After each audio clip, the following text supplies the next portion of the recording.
बिस्मिल्लाहिर्रहमानिर्रहीम अस्सलामुअलैकुम। Welcome back to my channel. जहाँ भी रहें खुश रहें, हैप्पी रहें और हेल्थी रहें। आज मैं आपको वन पैन टोस्ट, जिसे कोरियन फ्रेंच टोस्ट भी कहते हैं, उसकी रेसिपी बताऊंगी जो बहुत ही डिलीशियस बनकर तैयार होगा। ये बच्चों के लंच बॉक्स के लिए भी बहुत परफेक्ट रेसिपी है। रेसिपी को एंड तक ज़रूर देखिएगा और स्किप मत कीजिएगा। चले स्टार्ट करते हैं।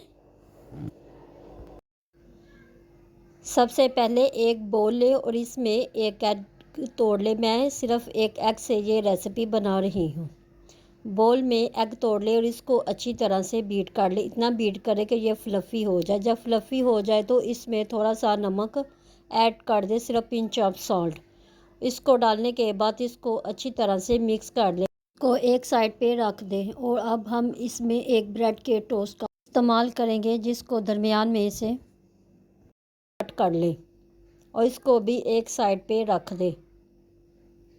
और एक फ्राई पैन ले ले और इसमें 1 टेबलस्पून बटर शामिल कर दे। मैंने वाइट बटर का इस्तेमाल किया है। इसको अच्छी तरह से चारों तरफ फैला दे और जो बीट एग किया था वो भी इसमें डाल दे। एग को पैन के चारों तरफ से अच्छी तरह से फैला दे। को चारों तरफ फैलाने के बाद जो ब्रेड के स्लाइस थे उसको एक तरफ से एग के ऊपर टोस्ट कर ले और साथ ही उसकी साइड चेंज कर दे। दूसरे ब्रेड के स्लाइस को भी इसी तरह करें।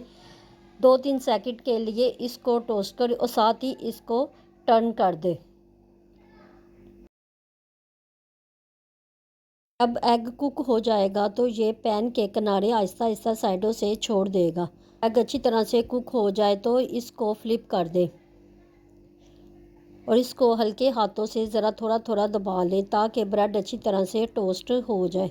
जब ब्रेड अच्छी तरह से टोस्ट हो जाए तो इसके चारों तरफ एग को फोल्ड कर ले।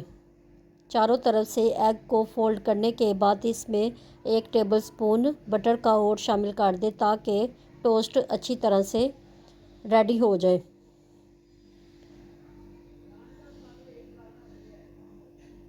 अब इसमें टॉपिंग करते हैं। टॉपिंग आप अपनी मर्ज़ी के मुताबिक भी कर सकते हैं। मैंने 1 टेबलस्पून इधर केचप का इस्तेमाल किया है। केचप डालकर इसको किसी स्पून की मदद से अच्छी तरह से फैला दे और दूसरे टोस्ट पे मैंने चीज़ का इस्तेमाल किया है। मेरे पास 2 तरह की चीज़ थी। इसको क्रश करके मैंने इसके ऊपर डाल दिया है और इसको फोल्ड कर ले। आप टॉपिंग अपनी मर्ज़ी के मुताबिक भी कर सकते हैं। कुकम्बर, टमाटो, चिकन का इस्तेमाल भी कर सकते हैं। 2-3 सेकंड के लिए इसको टोस्ट करें और कोरियन फ्रेंच टोस्ट बिल्कुल रेडी है। ये जिस कदर देखने में डिलीशियस लग रहे हैं, खाने में इससे भी ज़्यादा आपको टेस्टी लगेंगे। अब मैं आपको इसको टेस्ट और कट करके बताती हूँ ये किस कदर डिलीशियस बनकर रेडी हुए हैं। रेसिपी को ज़रूर ट्राई करना। रेसिपी पसंद आए तो मेरे चैनल को सब्सक्राइब करें, लाइक करें, शेयर करें।